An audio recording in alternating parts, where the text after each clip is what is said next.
morning and welcome to this week's episode of ECC Essentials by the Denise Amberly Foundation. I am Halcyon, as usual.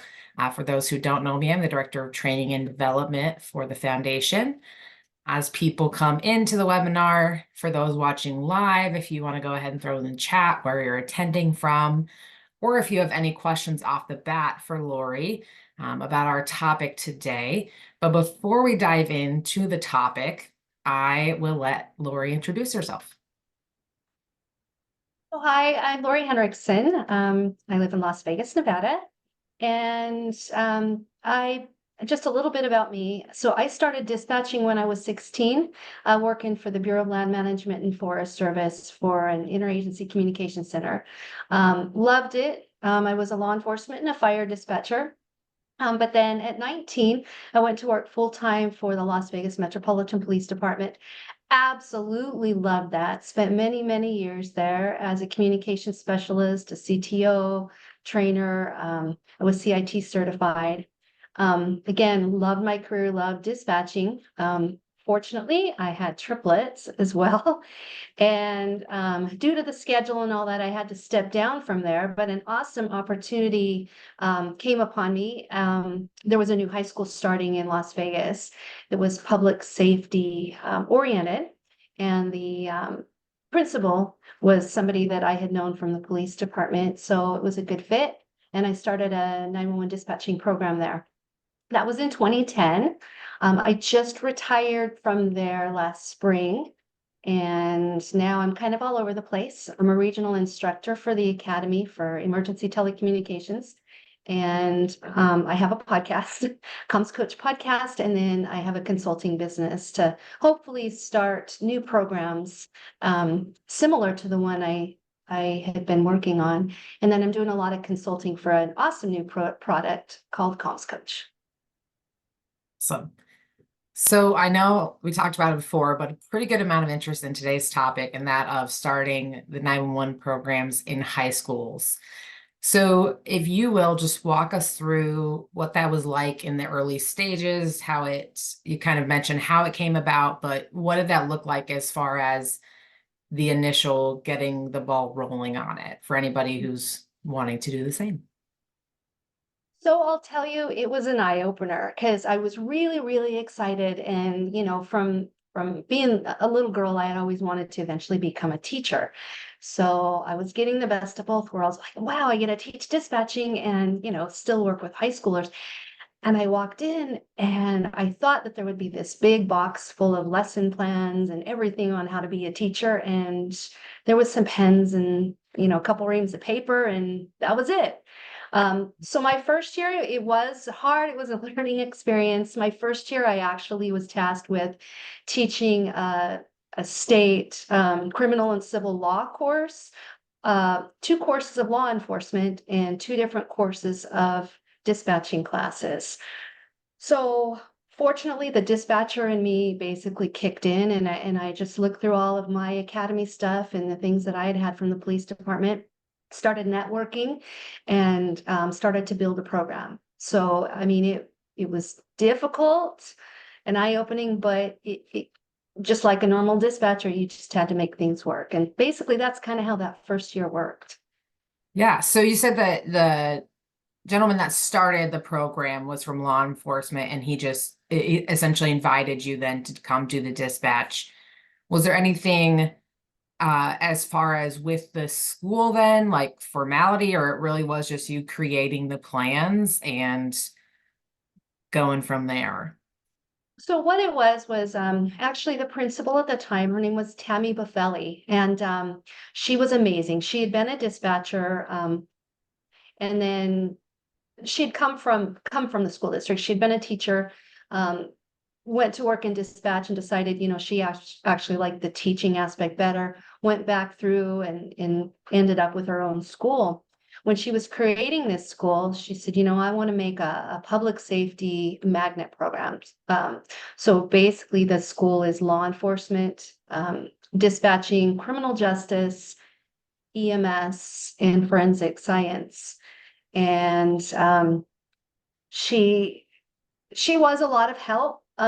She did put me in contact with the academy, and right away I was able to get certified through the academy as an ETC instructor.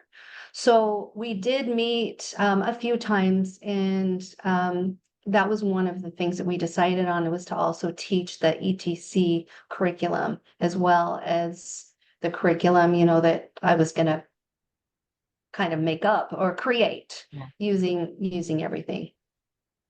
Did you, or I should say, would you have any recommendations for people who are then starting out? Is it reach out to your principal? Is it reach out to the IAED first? What kind of would be your recommendation as far as first steps? Might So be a a little tough bit of everything. question. Yeah, a little bit of everything. So I mean, and that's the problem, or that's kind of the big puzzle here is how do you start it? And I was very fortunate that again, she had come from public safety. Her husband actually was a captain for the police department. So she knew and understood the things that I needed. And she was there to support me. So that's really when you're looking at starting a program is to make sure that your administration understands public safety. And it's going to be kind of hard to get somebody like I did, but even if they're coming from just the education world, as long as they can have an understanding of things, get them into a sit along or, you know, kind of talk with them about the needs of a program. um, but then really it's networking. Besides the academy, there's a lot of other entities out there. So if you can get the assistance of, APCO and NINA, and there's all sorts of different other companies that can assist. And then also your agencies, and don't just stick with one agency because your students aren't just going to go there. I mean, it would be nice, Right. um, but get the backing of your police, your fire, your medical, and your city, local, and federal agencies as well. The more people that you can have assist you and back your program, um, the more the more successful the program will be. But really it's starting off with having the actual school district, and then you also have your state Department of Education that needs to get on board. And also another thing to consider is the instructor. Yes, it's great to come in with a backing of dispatching. I mean, that's what you need, but there's also local and state requirements to become an educator. For Nevada, I had to go through the steps of getting a state teaching license. And for us, and it's similar across the country, even though I didn't have a bachelor's degree in education, they allowed you to be a CTE teacher, which is career and technical education, with at least 5 years experience in whatever the field was that you were teaching. So because I'd had 14 years experience as a dispatcher, I met that qualification. But to also get the state license, in the first 3 years of teaching, there's a ton of courses that you have to take and different requirements that you have to take to keep that education license. But that is one thing that a lot of people don't think about is the actual licensing of the instructor. Yeah, it's kind of just even the basic of like, there's a difference between a dispatcher and even a trainer and then an instructor. There's very Uh-huh. much differences there we don't even think about. And yes, I think it's similar across. I know in Nebraska, I think at least to be a sub, you need one certain class if you have a bachelor's and then maybe some additional then to be a full-time, which is important to remember too. Starting the class is great, but then we like maybe forget, okay, but who's going to teach the class or like who's going to be the day-to-day? And Mhm. because I like what you said about like even getting support, because it's like, oh yeah, even before you do a lesson plan, you kind of really have to start way back with like getting support. So would you recommend like if people are looking to start this in their area to reaching out to others in the state and seeing if other people are interested and then kind of going as a collective to the stakeholders like the education boards to kind of make it more beneficial for everybody? I don't know if you've seen anybody do that or if it's all just been kind of solo people going or agencies going to start these things. It kind of depends. I mean, either way, like for Nevada, for a while we were the only program.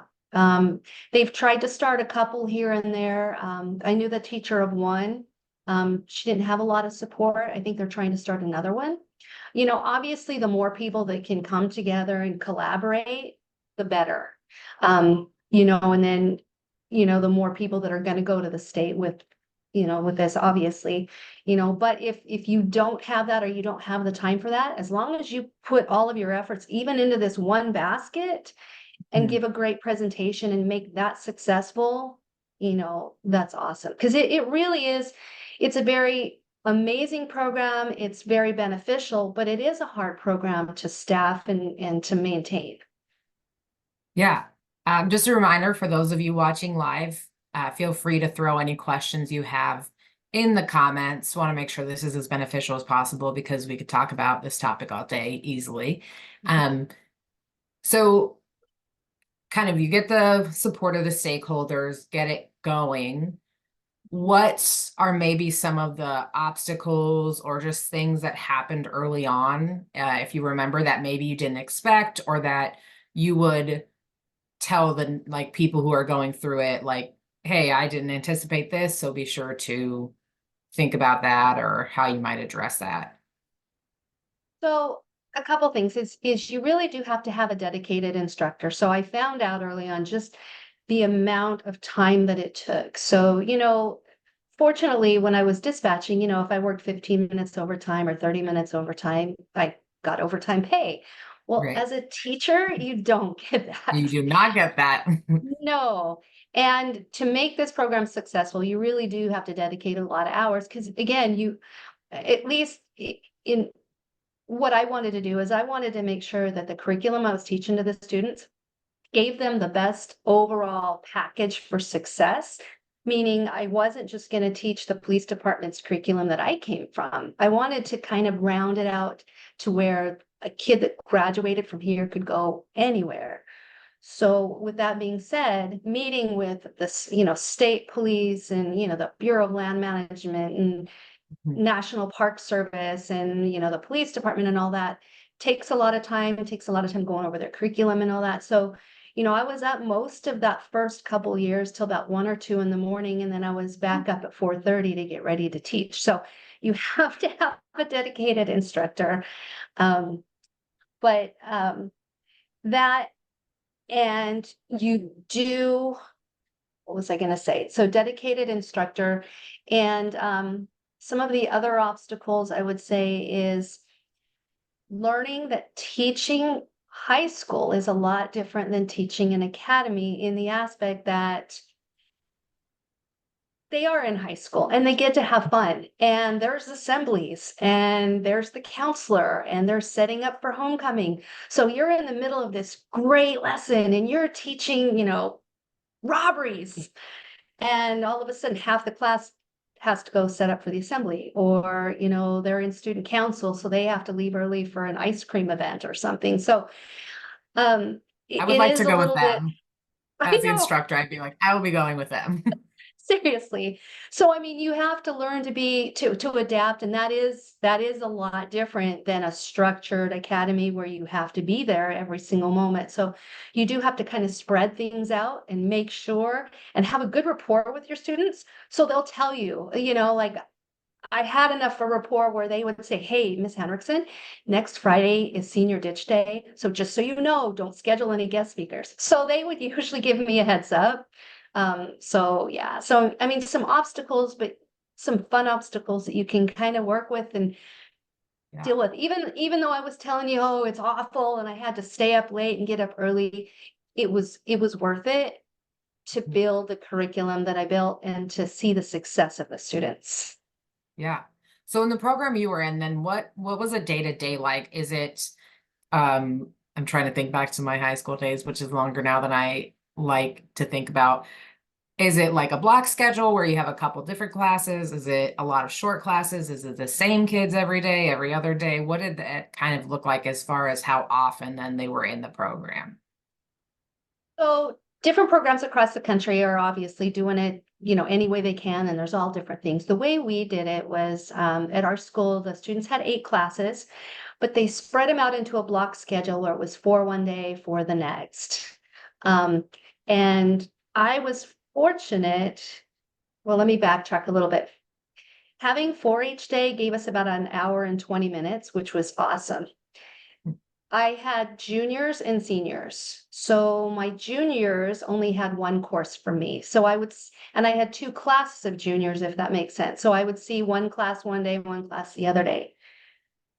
My seniors took two courses from me. They took a certification course and then they took a lab course. And I had two classes of each. So the fortunate thing is I saw my two classes of seniors on Monday for their certification course. The next day was the lab course and then back and forth. So I saw seniors every single day, which was very, very beneficial. Mhm. And a lot of times what I would do is if I was behind on one thing or if I was really in deep on another, I could kind of just, maybe I would skip the certification the next day. And if I was doing where they were in the lab actually taking, say, suicidal calls, I could spend every single day that week just doing that. So That's it was nice that it nice. allows for the flexibility. Uh-huh. Oh, so I had told you before I was going to throw this question at you because it's a little more of a thoughtful one. But what I have seen, and I think other people see online, or maybe even somebody watching is kind of having these thoughts, which is, I think, is perfectly natural. But Mhm. is this idea of, do we want 18-year-olds coming into the center, kind of like fresh faced, if you will?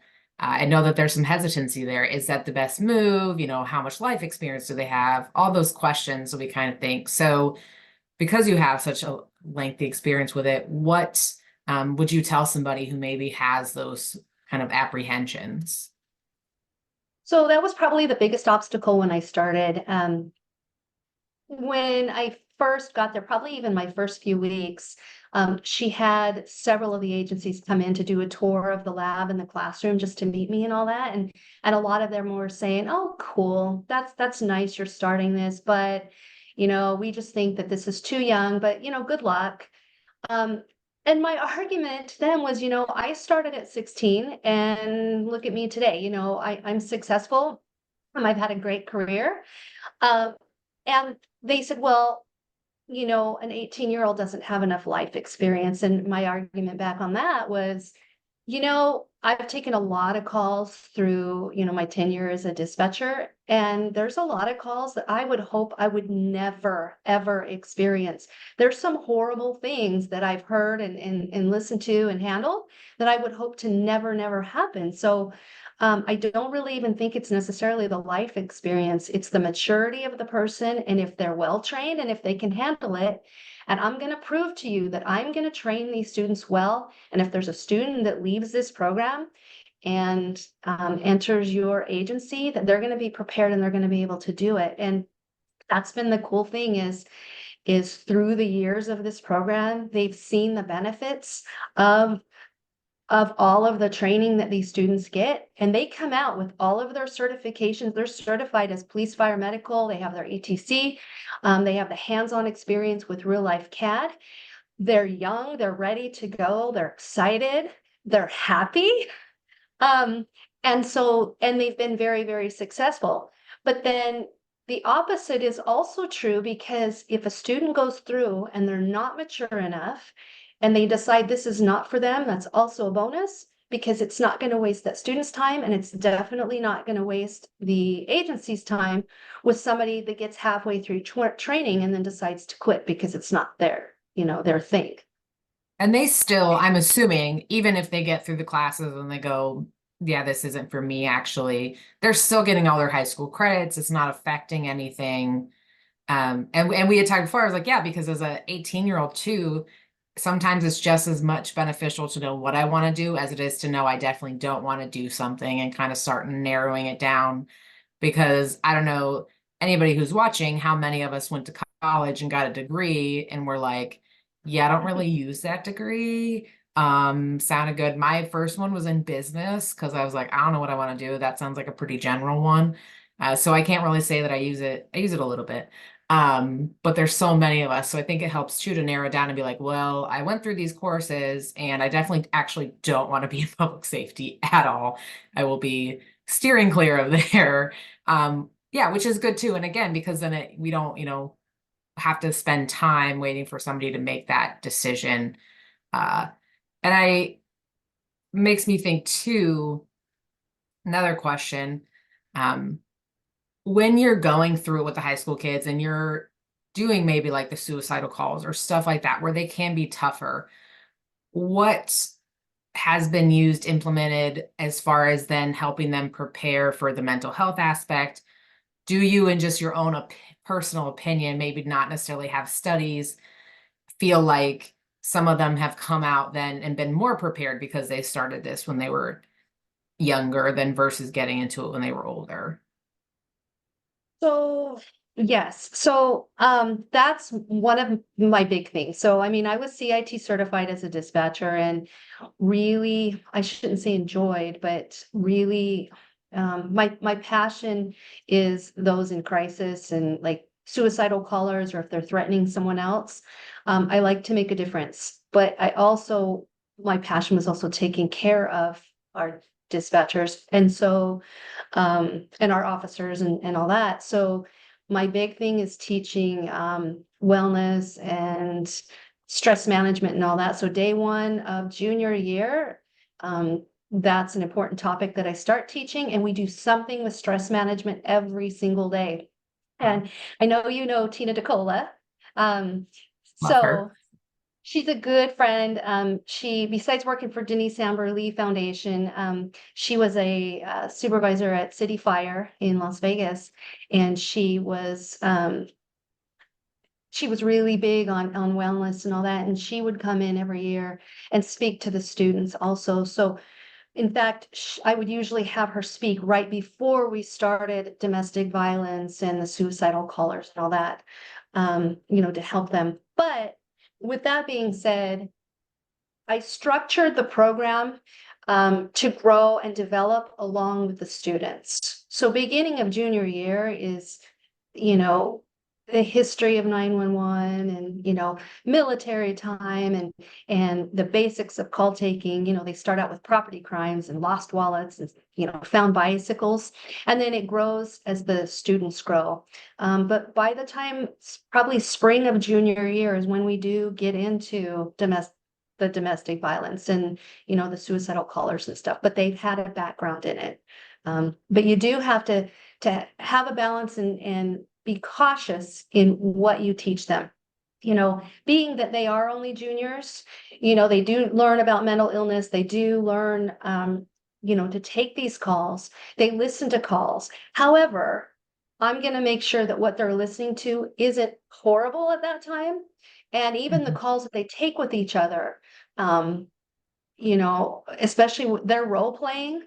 So being that these kids may only be 16 or 17 years old, it's, without going into specifics, it's, a bottle of pills or I'm thinking of this. But by the time they get to the end of senior year, that's when they're going to hear the harsher calls. They might role play a little bit harder as well. Because the day after they graduate, they could start at an agency. And finally, in answer to your question, Oh, you're all of that really does prepare them. I had a student once who, right after graduation, went to work for an agency and didn't get any training in suicidal callers. And he took a wow. call from a person who did decide to jump and was deceased. And he came in and he said, Miss Henriksen, he goes, that was a tough call. He said, but you know what? Fortunately, I feel that I'm okay because I learned everything in your class and I learned that I did the best that I could. And that's all I can do. And that was ultimately his Awesome. decision. And I felt like I did what I could. So Yeah. hurrah. I mean, Yeah. that's That's good for the program. I fantastic. mean, bad, you know what I mean? A bad Yes. situation, Yeah. but he was able to handle it. Yeah. So No, I mean, you can't get a better like testimonial than that. Like, as far as, and two, it makes me think like people are like, oh, do we want 18-year-olds? That's so young. But it's like, okay, but you're worried about them starting out so young. But what if we also started stress management so young? Like, when you balance it out like that, it does work better because when we're not just throwing them on these tough calls, we're also starting stress management earlier on. And all the things that go along with that and those more kind of dicey situations that we handle. So I think that's fantastic that you balance it out. And it's not just because in so many dispatch programs, first of all, in my opinion, a lot of us like don't even have the emotional like intelligence capability to handle half the stuff that we handle with on the job. Just as Right. human beings, we're not prepared for that. No. So when you're talking about doing stress management, like, a little bit every day, that is Mhm. leaps and bounds ahead of what some of us are even getting in the center when we get like one stress management training a year or two paragraphs in our initial training. So that right there, like, would tell me that these kids are already far more prepared than most of us who have been doing this job for 10 years. Well, and some of them, a lot of times I'll have them write, why did you join this program, or what benefits do you want to get out of it? And honestly, even though I say they don't have the life experience, some of these kids' stories are just tragic, and Yeah. it touches my heart when I see why they wanted to even join the program. And a lot of them, it's because something happened to them and they wanted to make a difference in someone else's life, and they're doing it, which is really cool. Yeah. Oh, that's awesome. So we're winding down. We have just a few minutes. And I'm just going to kind of turn it to you. Are there any last thoughts, recommendations, things you want to tell anybody who's watching who very much is interested in trying to start a program like this in their area? Just any kind of thoughts you want to share?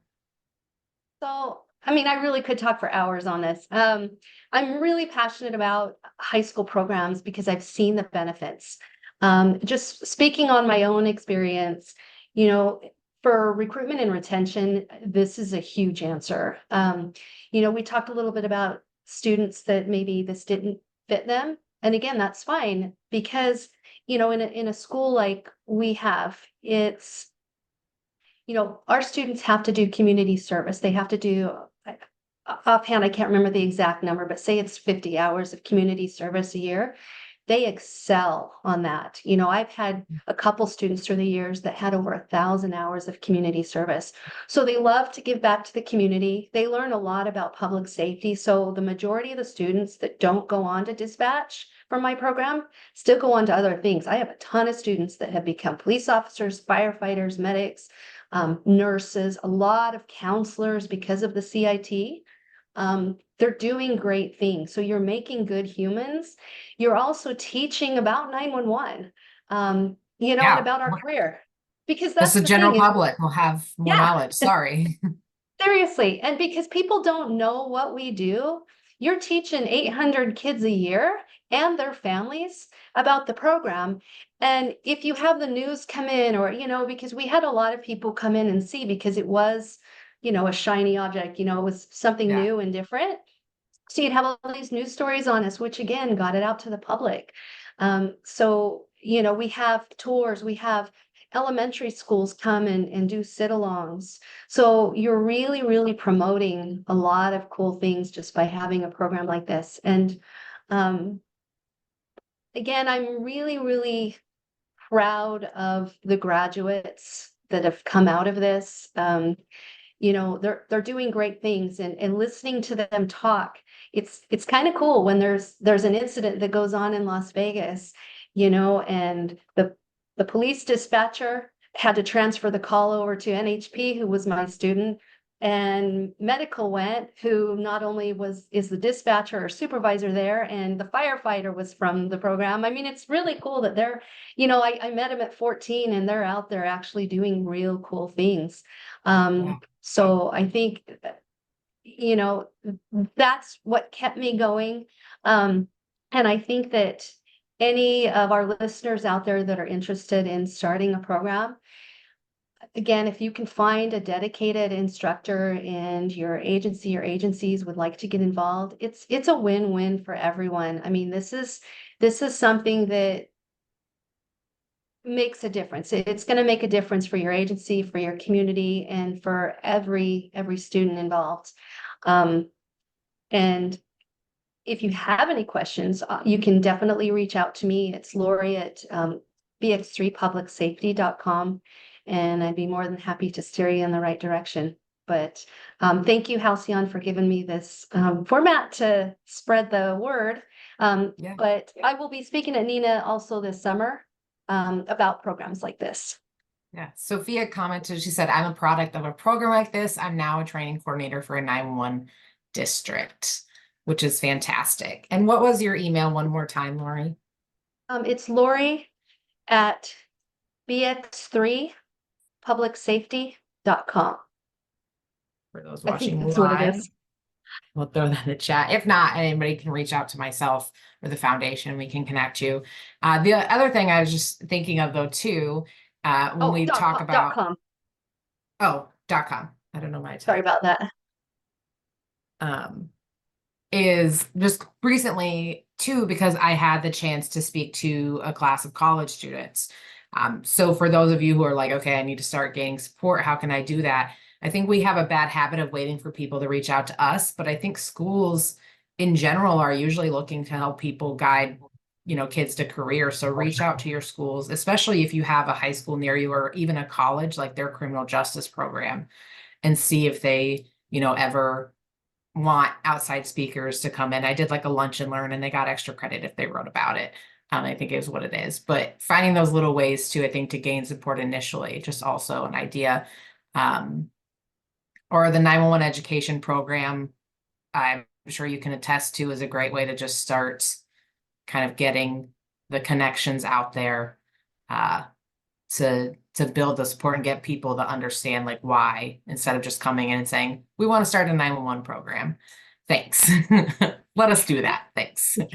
And CTE, or career and technical education, is huge, and there's a lot more interest in public service programs. Fortunately for us, again, people don't know about dispatch, so it's harder to get them in schools, but there's a lot of law enforcement programs that are starting. So if you can even just to start with, get your dispatchers into a law enforcement program, like you said, to be a guest speaker, that's awesome. And then little by little, we can inch our way into those law enforcement programs. But the more that you can be a guest speaker or a lot of those programs, again, like they can do field trips. So get them into your center for a field trip. Or if you have an event, a lot of those schools need volunteers. Use those students as volunteers to get in, and then you can meet them, see what they do, see what you do. But again, just to promote this and promote, how to call 911, but promote the career. Yeah, awesome. So good.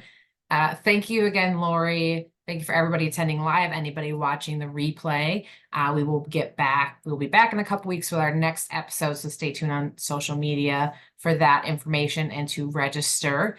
But with that, that is this week's episode of ECC Essentials. Thank you all for watching, and we'll see you next time.